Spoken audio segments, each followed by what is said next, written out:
welcome to my review for Daredevil Season 2. I just finished binge watching this on Netflix and now I'm ready to talk to you about it and give you my opinion. This will be a spoiler-filled review, so if you haven't watched Daredevil Season 2 to its full, put this video on a watch later list, watch the rest of the season, and come back so we can discuss it. Returning as Matt Murdock / Daredevil, we have Charlie Cox, and this guy has completely cemented his legacy as Daredevil after this season. This guy was born to play Daredevil and Matt Murdock, and he plays both sides of the character so well. The weak look on the outside of Matt Murdock, and yet the strength in his beliefs and ideologies inside. And on the other hand, the strong physical look of Daredevil and his vulnerability when he gets tested by the Punisher during this season. Charlie Cox has such an amazing range of acting, and such subtlety goes into his portrayal of Matt Murdock and Daredevil. This guy shares such great chemistry with everyone in the cast, with Jon Bernthal as the Punisher, great opposites and yet complete each other so much. I love his relationship with Eldon Henson as Foggy Nelson. These guys come back and forth so well. They seem really like guys who met each other in college and after so many years are still living and working together. And his relationship with Karen Page. In the trailers and in the first scene they share in this season, I thought it was weird. But the way the relationship progressed and now it ended was so well done. And I was kind of shocked that it ended so quickly. I wasn't expecting them to be together at the end of the season, but I wasn't expecting it to last only like 3 episodes or something. And for a superhero TV show, this season stands out with a 3rd episode named New York's Finest, where Daredevil and the Punisher spent the entire episode, most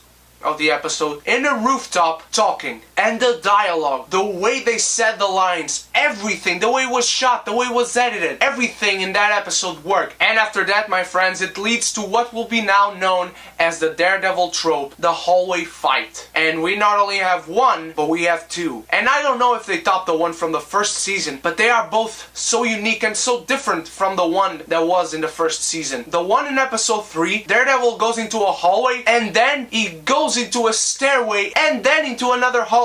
That 3rd hallway isn't a one-shot scene, but it's still great. And you can kind of tell that they edited out some stuff in the stairway, but in the hallway, it was all one shot, my friends, and it was spectacular. Let's talk about Eldon Henson as Foggy Nelson. This guy, I love him. I mean, I would like to have this guy as a best friend. You see how this guy just fears for the life of Matt Murdock. Now that Hell's Kitchen is up for the taking of any gang, the Yakuza, the Dogs of Hell, the Irish, Eldon Henson is so great in this season, showing what a genuine, honest, good person, a human being, would act like towards his friend if some friend would be doing what Daredevil is doing. And I thought Eldon Henson was so natural in his portrayal, and I love the relationship these two had. I love their story arc, how they ended up separately at the end of the season, and how Foggy Nelson starts working for Hogarth from Jessica Jones. I love that connection. We are getting closer and closer to the Defenders, my friends. We already met half of them, only 2 more for us to get to know. Karen Page has probably become my 2nd favorite character in the Daredevil series. I absolutely freaking 100% loved Karen Page in this season. I love the relationship with Matt Murdock, the way she felt about him, her portrayal of the character and the character itself, the arc she follows, how she accepts her feelings towards Matt, how she's not reluctant to stay with him, and when she finds about Elektra, she just stays away and doesn't like what Matt is doing to himself. I love how she goes into finding what the truth is about the Punisher and about what happened to his family, and how dedicated she is and how strong her beliefs are. Beliefs are a great theme in this season, guys. And I love how she worked with Ellison, and by the way, Ellison, Jeffrey Canto, I want to see more of this guy. I want to see him working with Karen Page during the whole season in season 3. I love this character. I wished you could have seen more of him. I love the moment where he basically makes a passing of the torch from Ben Urich to Karen Page, where he gives her his office and lets her have the files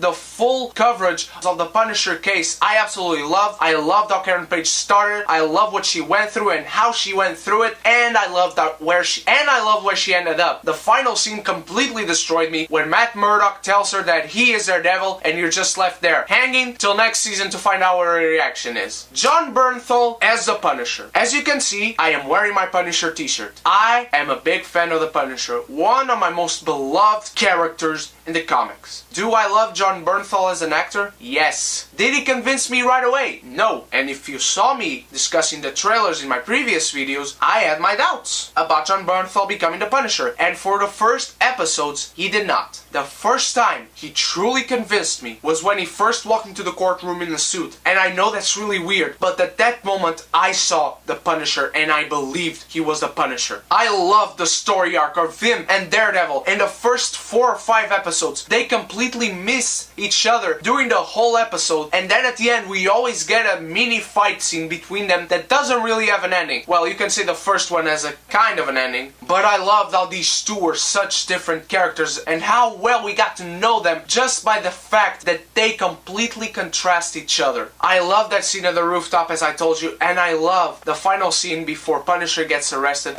in the cemetery, where he completely just lets it all out. And I love the nickname he gave him, calling him Red. And I love that he just named Daredevil that. I love when he goes into prison, and we'll talk about specifically the scenes in the prison about another character in a few minutes. But I love how he allowed Nelson and Murdock to defend him in court. I love those scenes, and I was kind of expecting him to find out that Matt Murdock was Daredevil, but I love when he is in that hallway after killing the mafia boss and just completely dismembers and mutilates those 10 guys in the corridor. Michelle Burr as Reyes. When I first saw her, I guess she was going to be the bitch of the season, and guess what? She was the bitch of the season. There was one scene where they wrote her off trying to redeem her towards us, and then she just dies, and I was like, yep, bitch of the season. I love Royce Johnson's progression as a character as Brett Mahoney. I loved him in the first season, love to see him back in Jessica Jones, and I love him here where he becomes a detective. He really has a character progression in this. Elodie Yung as Elektra. I thought she came in a little too abruptly, and during the first episodes, what I really wanted to focus on was the flashbacks, because I thought she really worked on those and it really fleshed her out and her relationship with Matt Murdock, but she progressed really well for me. I thought she got very well integrated in the main storyline, into the Hand, of course, and you really felt for the relationship between her and Daredevil. I loved seeing these characters together. Again, Charlie Cox shares great chemistry with her as well, but I was kinda meh towards the fact that she was Black Sky in the end and the Hand wanted her, but when we see that they dug her out of a grave, I